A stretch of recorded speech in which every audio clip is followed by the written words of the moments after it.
शुरुआत बड़ी खबर के साथ करेंगे, जहां अमेरिकी राष्ट्रपति डोनाल्ड ट्रंप ने ईरान पर हमले के संकेत दे दिए हैं। ईरान को अमेरिकी राष्ट्रपति ने सीधी धमकी दी है। अपाचे हेलीकॉप्टर को गिराने के पीछे ईरान शामिल है। अमेरिका इसका जवाब ईरान को जरूर देगा। तो ट्रंप की तरफ से सीधे चेतावनी और धमकी दी गई है ईरान को।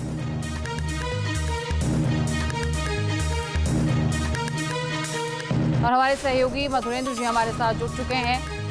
मधुरेंद्र जी, कैसे इसे देखा जाए? एक तरफ लगातार समझाने बुझाने की भूमिका में अमेरिका नजर आता है और दूसरी तरफ ईरान को सीधे धमकी।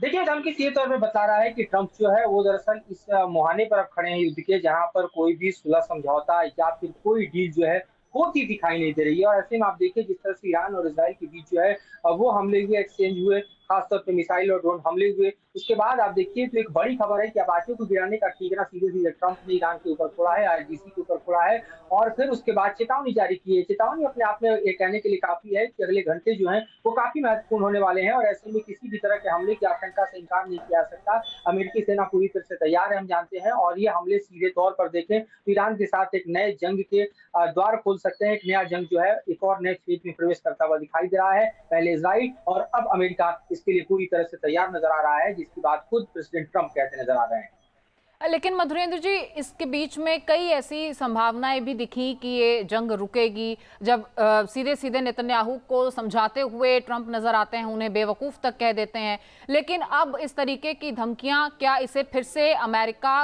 के बैकफुट पर जाने की तैयारी के साथ जोड़कर देखा जाए, या फिर वाकई में अब स्थितियां आगे आक्रामक होंगी?